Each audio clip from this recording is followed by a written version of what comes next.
Take that off! Judge Everett Sloan's voice cracked across the courtroom like a gavel. The woman standing before him wore a faded olive tactical jacket, stained with old blood, scorched at the shoulder, and he wanted it gone before she touched his witness stand. Claire Donnelly said nothing. She simply stood straight the way soldiers do. That's when an Admiral in the hallway stopped breathing. Stitched in black thread on her right shoulder, Phantom 4. He knew that call sign. 4 years ago in the mountains of Yemen, that call sign was the last voice his dying SEALs heard before they made it home. A nurse who never spoke about the war. A hero the courtroom was about to throw out. And the judge's arrogance was seconds away from destroying an innocent man's only chance at the truth. If you've never heard a story like this before, make sure you subscribe so you don't miss the ones coming next. Now let's get into it. The emergency room at Pacific Mercy Medical Center did not slow down for sunrise.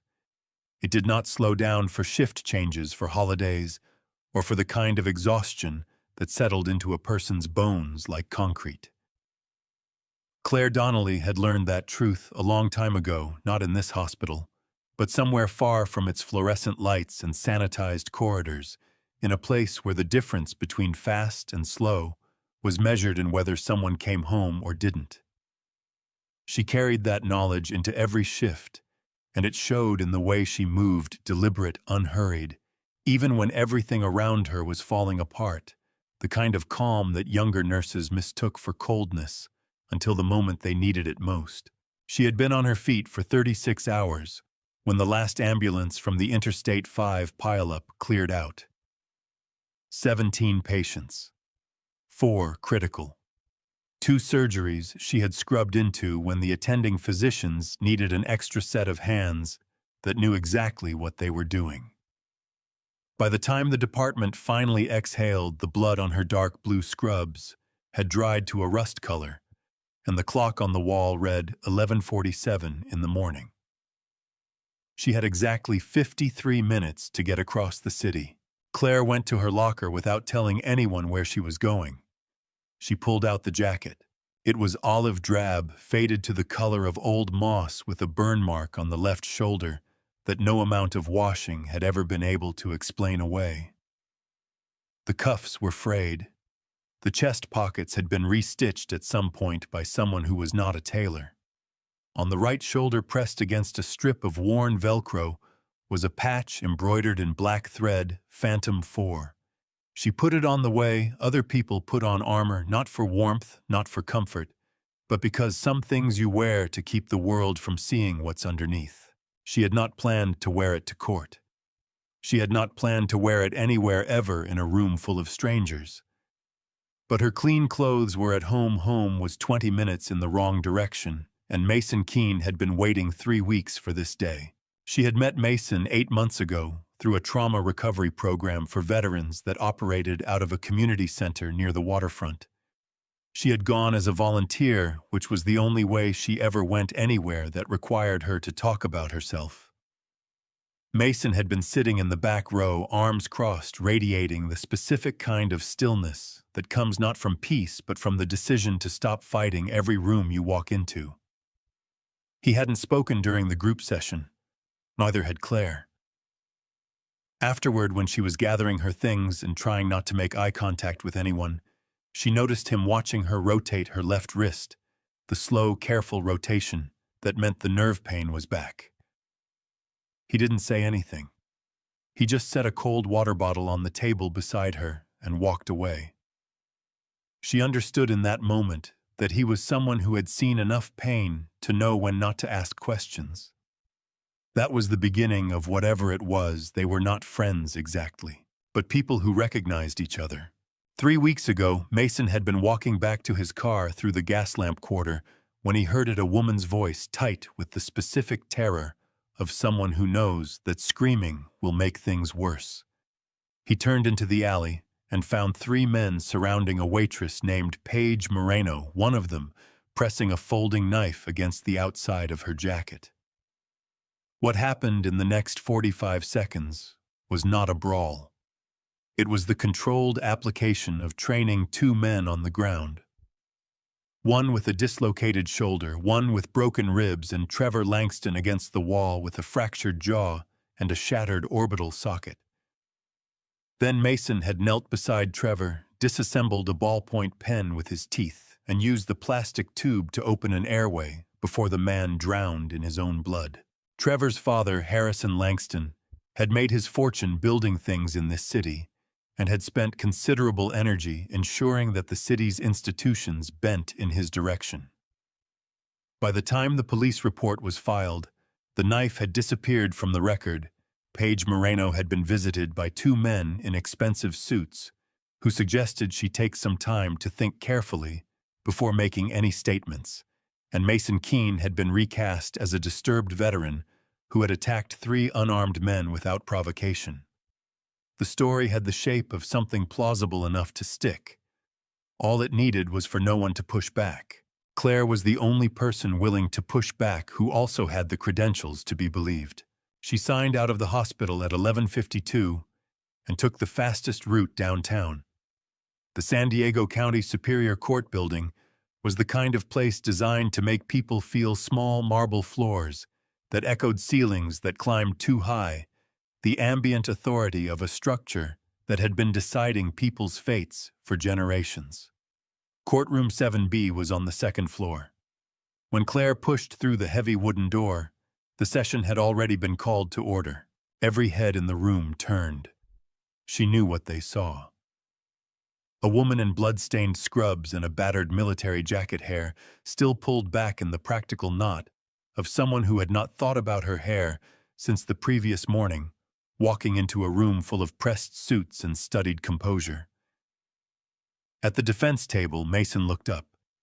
Something moved across his face, gratitude and dread arriving at exactly the same moment. Judge Everett Sloan noticed her from the bench with the particular attention of a man who organized his understanding of the world by how things appeared. He had been presiding over this courtroom for 19 years, long enough to have developed the unshakable conviction that he could determine the character of anyone who walked through those doors within the first 30 seconds. He raised one hand. "Stop right there." Claire stopped. Sloan looked at her the way a man looks at something that has been brought into his house without permission. His voice carried easily across the room he had spent 2 decades making sure it always did. He informed her that her appearance was an affront to the dignity of these proceedings, that the clothing she was wearing was inappropriate for a court of law, and he used the word filthy with a precision that suggested he had been waiting for an opportunity to use it in exactly this context. Claire explained that she had come directly from a 36-hour shift following a mass casualty event on Interstate 5. She explained that she had not had time to change. Her voice was level, the same voice she used when she was telling a family in the waiting room, something they did not want to hear, not unkind, but incapable of being softened into something easier. Sloan was not interested in the explanation. He told her that the jacket was a piece of military paraphernalia and that she would remove it before she was permitted to approach the witness stand. He said it with the finality of someone who had never once been told no and expected that to continue. "I'd prefer to keep it on," Claire said. "I can't explain why right now, but I'm asking." The room was very quiet. Sloan's expression shifted in the way of a man who has just been handed a challenge he did not anticipate and is deciding how much force to use in response. He told her that her preferences were not relevant in his courtroom. He told her that she could comply or she could be held in contempt, remanded for 48 hours, and have her testimony struck from the record entirely. At the defense table, Mason caught Claire's eye. He gave the smallest shake of his head, barely a movement at all, the kind of signal that exists between people who have learned to communicate in compression. It meant, "Don't do this for me." It meant, "I know what's under that jacket and I'm not worth it." The stillness of it, the complete absence of any demand, hit her somewhere behind the sternum. He was protecting her even now, even from here. She stayed where she was, Sloane's patience gave out.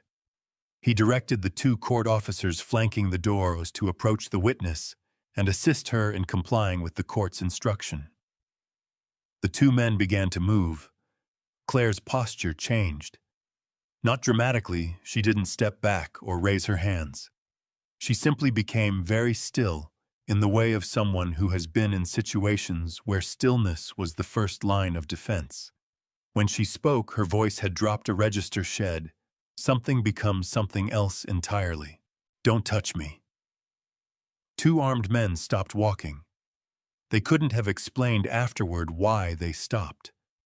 There was something in the instruction that bypassed the usual calculations and landed directly in the part of the brain that recognizes genuine authority when it hears it. Sloan leaned forward. His eyes moved to the patch on her shoulder, the embroidered black letters, the worn Velcro, the insignia below it, that he didn't recognize. He didn't know what Phantom 4 meant. He assumed it meant nothing. He said something about costumes.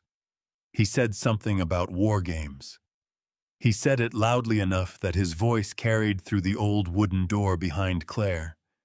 The door that, due to a quirk in the building's aging frame, had never quite sealed correctly, and which opened onto a stretch of corridor with an unusual acoustic quality that made sound travel farther than it should.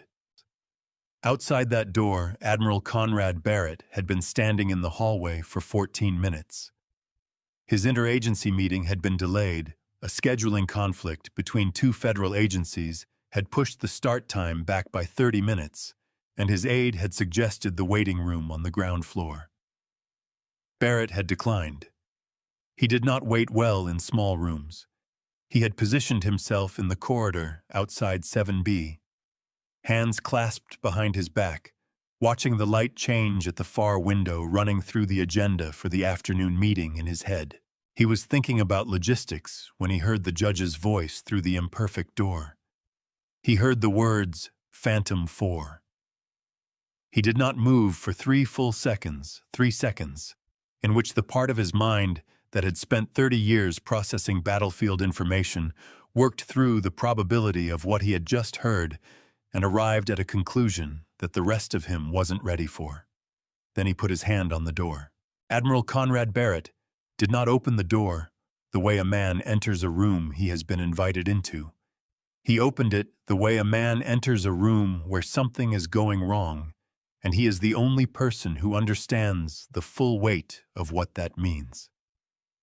The hinges made no sound. The door swung inward, and Barrett stepped through it, and the shift in the room was immediate, not because of his uniform, though 4 stars had a way of rearranging the atmosphere of any space, but because of the quality of his attention. He was looking at Claire the way you look at someone you thought you would never see again. Sloan was already drawing breath to address the intrusion when Barrett spoke first. "No one touches her."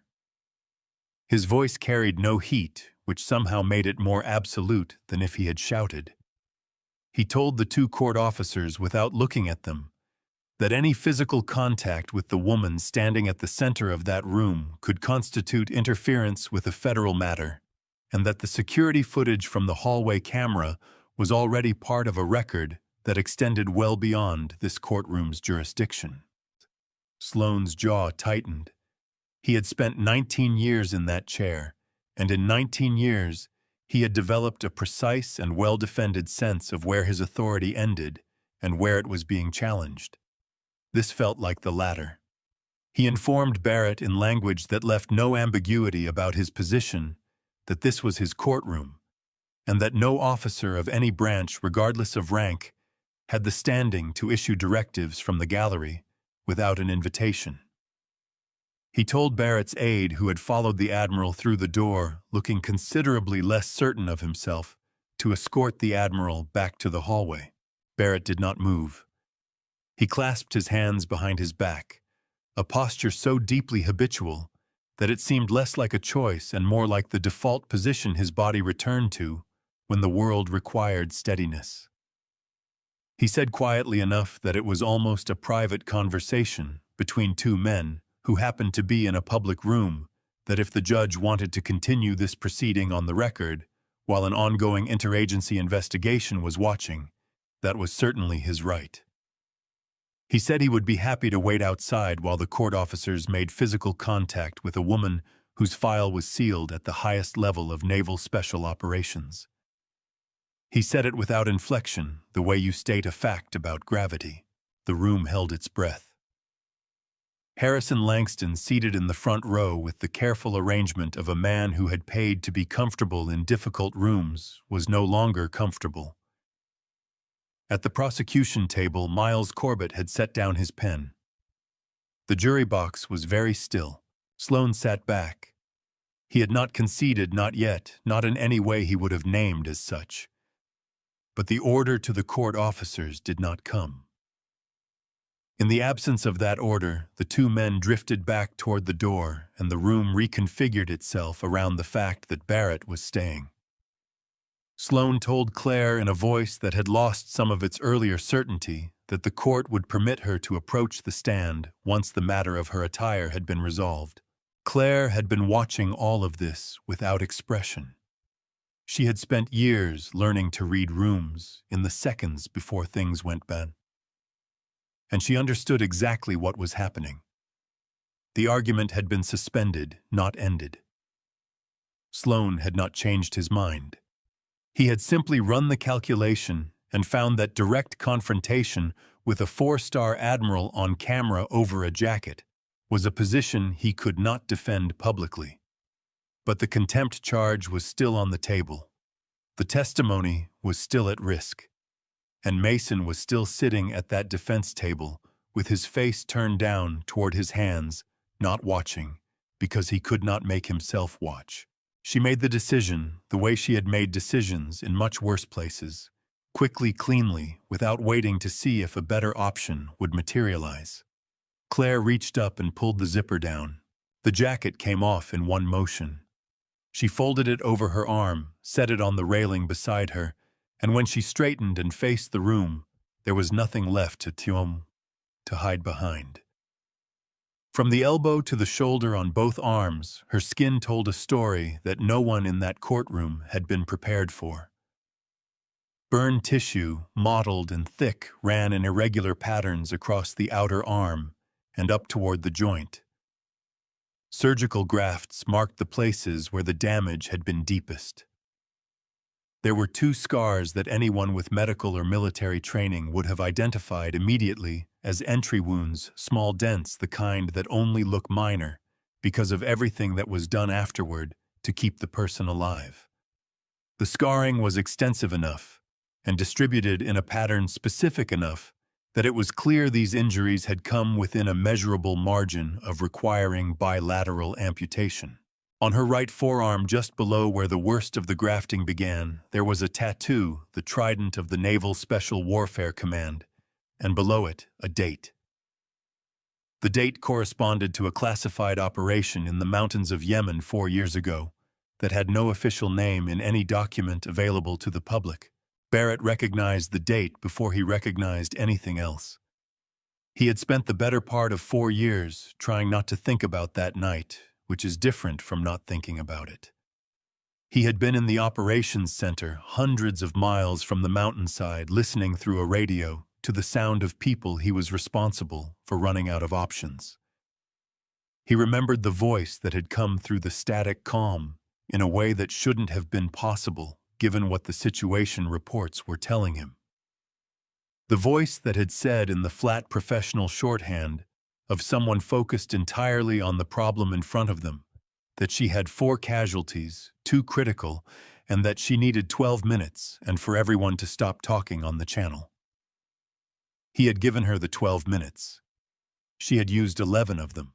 The official record said that the medic designated Phantom 4 had been evacuated with injuries severe enough to end her military service.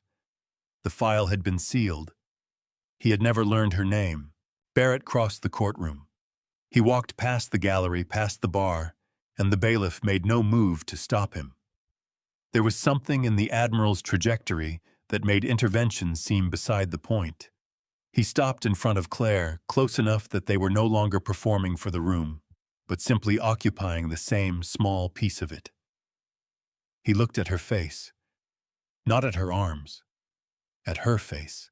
Then he brought his right hand up in a salute, precise, formal, the kind that carries the full weight of what the gesture is supposed to mean when the rank difference makes it entirely voluntary. "My men came home because of you," he said. "All 4 of them." The room had been quiet before. Now it was the kind of quiet that happens when people understand collectively that they have just witnessed something that recontextualizes everything that came before it. Every person in that courtroom was now doing the same arithmetic, and the answer was not comfortable. At the defense table, Mason had his elbows on the wood and his face in his hands.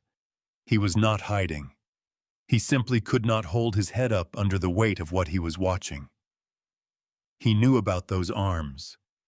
He had never seen them, but he knew because he had been the one to set a cold water bottle on a table beside her without asking questions. And he had understood even then that the long sleeves in August were not about temperature.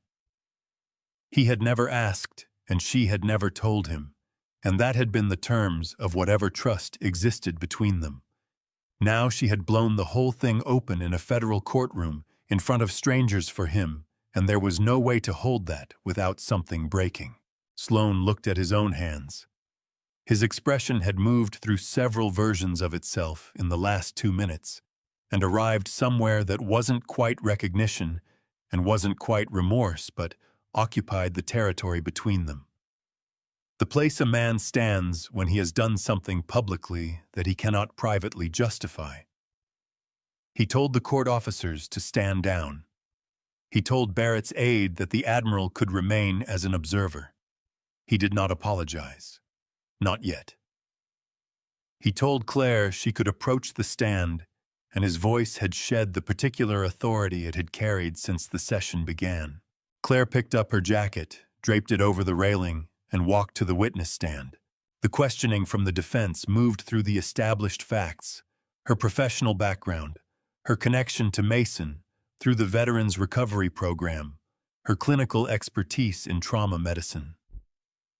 Claire answered each question in the same register she had maintained since she walked in, precise, unembellished, stripped of emotional ornamentation. When Aaron Delaney, Mason's defense attorney, asked her to describe Mason's state of mind based on her professional assessment, she said the question was slightly wrong. She said she couldn't speak to his state of mind. She could speak to his actions, and she could explain what those actions indicated about his training and his decision-making in a high-stress situation. Miles Corbett objected before she could continue.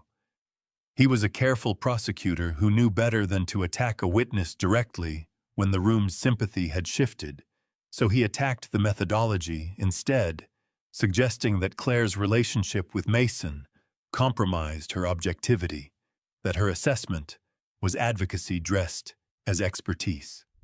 He noted with the even tone of someone who believes they are stating the obvious that Trevor Langston had been hospitalized with a fractured jaw, a shattered orbital socket, and injuries that had required surgery. Claire did not dispute the injuries. She said the injuries were in fact the point. She asked the court's permission to walk through the medical record of what had been found when Trevor Langston arrived at the emergency room documentation she had subsequently reviewed in full. Sloan, operating now in a more careful register than he had occupied an hour ago, granted the request. Claire laid it out with the efficiency of someone who had explained complex physiological events under conditions considerably more difficult than a courtroom. The jaw fracture, the orbital fracture, the blood and bone fragment aspiration that had begun compromising Trevor's airway within minutes of the altercation ending. Without intervention, she said Trevor Langston would have been dead before the ambulance arrived. The timeline from injury to airway failure was under 2 minutes. The intervention had not been performed by paramedics. It had been performed at the scene using the hollow tube from a disassembled ballpoint pen inserted to bypass the obstruction and maintain an open airway. She described the technique in clinical terms that left no room for ambiguity about the level of training required to execute it correctly under those conditions in that amount of time. Standard emergency medical services protocols did not include the use of improvised equipment. The pen had not come from a paramedic's bag. It had come from Mason's pocket. Corbett pushed back. He suggested that the improvised procedure could have been misattributed in the documentation or executed by emergency personnel who improvised due to equipment failure. Each suggestion was reasonable on its own. Claire addressed each one with the same patience she used when explaining a diagnosis to a family who didn't want to believe it. She walked through the evidence that the pen device had been in place and functioning when the paramedics arrived, and what that sequencing meant for who had placed it and when. A person in the grip of uncontrolled violence, she said, does not stop to save the life of the person they have just injured. The two actions, the force required to incapacitate a threat and the precision required to keep that person alive immediately afterward, are not compatible with a single psychological state. What the medical record described was not an attack. It was an intervention preceded by a use of force that the intervener had then immediately worked to mitigate. She said it without drama. She said it the way you say something that is simply true. Corbett was preparing his next objection when Claire set down the file she had been holding and looked at the judge. She said there was one additional piece of documentation she needed to introduce into evidence, something that had not appeared in the police report, something that she believed the court needed to understand had existed from the very beginning of this case. Harrison Langston's posture changed in the front row. The careful arrangement of a man who had paid to be comfortable came undone very slightly at the edges. The fracture pattern in Trevor Langston's right wrist had been documented in the emergency room intake report, and Claire had the page in front of her. She walked the court through what the imaging showed: a specific compression fracture along the radial styloid, the kind that results not from a fall or a block, but from the sudden forced rotation of a joint that is gripping something at the moment of impact. It was, she explained, a disarmament injury. The wrist breaks because the hand won't let go of what it's holding, and the person taking the weapon doesn't give it the option. Sloan looked at the police report again. He flipped through it twice the way a person flips through something they already know doesn't contain what they're looking for, still hoping. There was no weapon listed in the initial incident summary. No knife, no firearm, no object of any kind recovered at the scene or documented as evidence. The report described 3 men and an altercation, and a veteran with a history of psychological treatment. It did not describe a woman being held at knife point in an alley. Claire set the imaging report down and picked up something else, a single sheet, an evidence intake form from Pacific Mercy Medical Center, printed on the hospital's standard documentation template, signed and time-stamped. She said that when the trauma team had cut away Trevor Langston's jacket in the emergency bay to assess his injuries, an object had fallen from the interior pocket, a folding knife with a 4-inch blade in the closed position.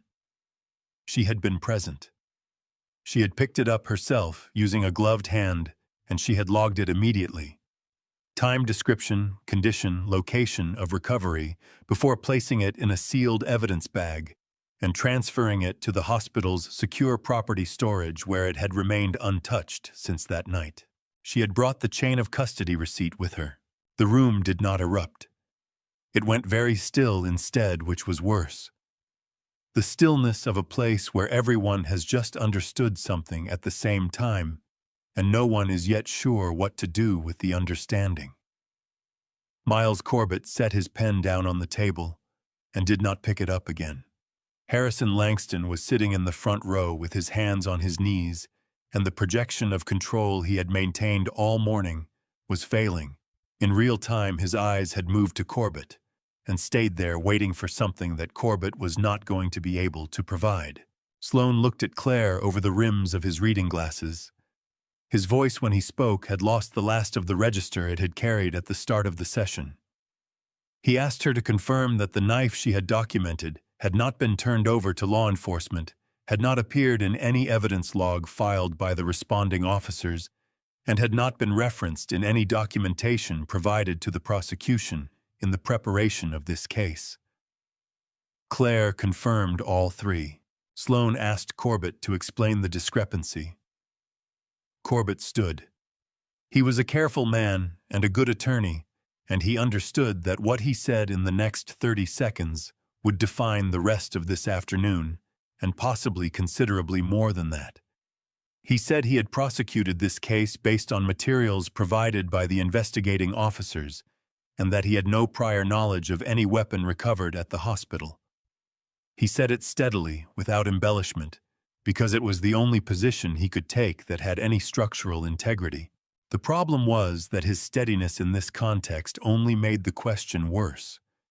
If Corbett hadn't known about the knife, then the investigating officers had chosen not to tell him, and the reason a weapon that exculpated the defendant would be withheld from the prosecution was not a reason anyone in that room wanted to say out loud.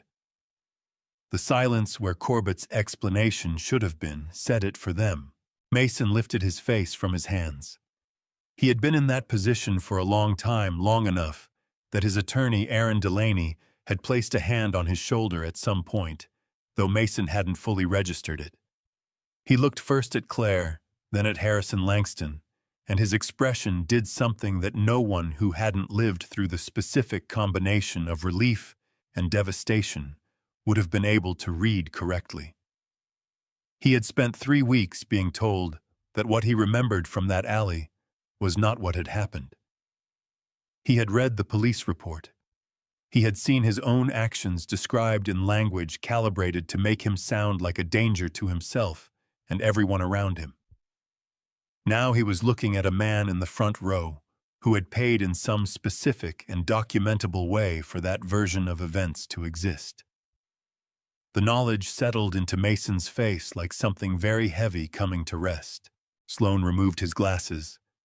He set them on the bench and looked at the room, and what crossed his face was not the practiced judicial neutrality that courtrooms require, but something older and less managed. He was looking at a chain of custody receipt that suggested someone had decided at a very early point in this case that the truth was negotiable. And he was aware in a way he could not entirely suppress that he had nearly helped that negotiation succeed by throwing the one witness who could expose it out of his courtroom because of what she was wearing. He ordered the knife retrieved from Pacific Mercy's property storage and transferred immediately to the court's custody. He directed that the evidence intake records be entered into the case file.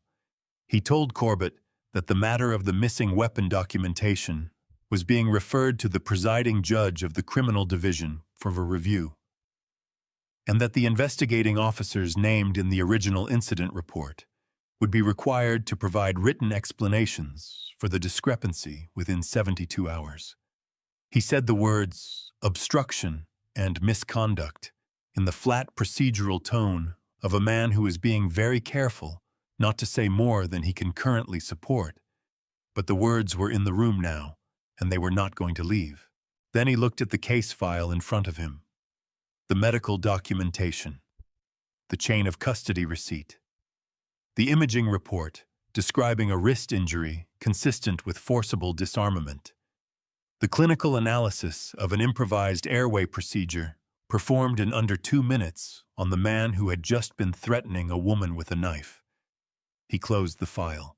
He said that based on the totality of the evidence presented, and in light of material that had been demonstrably absent from the original prosecution case, he was dismissing all charges against Mason Keene, effective immediately. Mason didn't stand up right away. Aaron Delaney was already on his feet saying something Mason couldn't process, and the room had shifted into the low-frequency noise of a place where something significant has just happened, and the people in it are still deciding how to respond. Mason sat in his chair for a moment longer than he needed to, and then he stood, and he walked to where Claire was gathering her documents at the witness stand. He stopped about a foot away from her. There was no gesture that felt adequate to what had just happened. The jacket, the scars, the years she had spent keeping those scars covered, all of it deployed in a federal courtroom for a man who had once set a cold water bottle on a table because he knew better than to ask. His eyes went red before the tears came, and when they did, he didn't try to stop them. He stood in front of her and let them fall, and she looked back at him with an expression that was tired and certain, in equal measure the expression of someone who made a decision and has no regrets about it and is simply waiting for the weight of it to finish settling. At the front of the room, Sloan asked the Langston family and Miles Corbett to remain in the courtroom. He told Harrison Langston that the investigation would include a review of any communications between the Langston family and the officers involved in the original inquiry, and that he would be strongly advised to have legal counsel present for whatever came next. Harrison Langston said nothing. Paige Moreno, who had been sitting in the back row of the gallery, was approached quietly by a victim's advocate from the district attorney's office within 20 minutes of the dismissal. She was told that the situation had changed, the knife had been recovered, the charges against Mason had been dismissed, and the people who had visited her 3 weeks ago no longer had the same leverage. Paige listened, and then she nodded, and then she asked for a glass of water and a pen because she had something she wanted to put in writing before she changed her mind. Sloan asked Claire to approach the bench before she left. He kept his voice low enough that the gallery couldn't hear him clearly. He told her that the court owed her an apology plainly, without the lawyerly qualifications that might have softened the accountability of it. He said that he had allowed his judgment to be determined by how a person looked, rather than what she had to say, and that this had nearly resulted in a serious miscarriage of justice. Claire accepted the apology without performance, without telling him it was fine when it hadn't been. She picked up her jacket from the railing, put it on, and zipped it up. Outside, the marble corridor was cooler than the courtroom had been. The nerve pain in Claire's arms had moved from a background signal to something more insistent it always did when the adrenaline that usually kept it manageable started to recede. She walked toward the main exit and found Barrett standing beside the tall window at the end of the hall, looking out at the street below. He turned when he heard her footsteps. He told her without preamble that he had been trying to locate Phantom 4 for 4 years. Claire told him that Phantom 4 had not survived Yemen. The person who had was a nurse in San Diego, and those were different things, and the distinction mattered to her. Barrett said he understood the distinction, and that he was going to disagree with it anyway, because the thing that had kept 4 men alive in a cave in the mountains of Yemen was not a military designation. It was a particular quality of a particular person, and that quality had been in this building today, and it was not the kind of thing that disappeared just because the uniform came off. He reached into his jacket and took out a coin, the Naval Special Warfare Command Challenge coin, its face worn smooth in the way of something that has spent years in a pocket. He placed it in Claire's hand. He told her that there was a position available at Naval Amphibious Base Coronado for a senior instructor in combat trauma management, and that if she ever wanted it, he would make one call and consider it the smallest debt he had ever repaid. Claire turned the coin over once between her fingers. Then she put it in her jacket pocket next to her phone, which had a notification she already knew the content of the Veterans Recovery Program coordinator, asking if she could stop by before her next shift. A new participant hadn't spoken to anyone since arriving, sitting alone in the corner of the waiting room. The coordinator thought Claire might know what to do with that. She thanked Barrett. She told him the next shift started in 12 hours, and that Pacific Mercy still had patients who needed her more than Coronado did. He gave her a slight nod, not the formal salute of the courtroom, just the acknowledgement one person gives another when they recognize that the right thing has been said. Claire pushed through the heavy glass door and came out into the San Diego afternoon. The city moved around her the way it always did, indifferent, continuous, full of people who had no idea what had happened in courtroom 7B and no reason to know. She turned toward the parking structure and kept walking. The olive jacket zipped to the throat, the coin in her pocket, the pain in her arms doing what it always did. She had never needed the world to know her name. She needed to be somewhere she was useful, and she knew exactly where that was. There's something this story keeps coming back to that I think is worth sitting with for a moment. The judge saw a dirty jacket and made his decision in 30 seconds. The police report saw a veteran with a trauma history and built an entire case around that assumption. Harrison Langston saw a system he could afford to bend and assumed it would stay bent.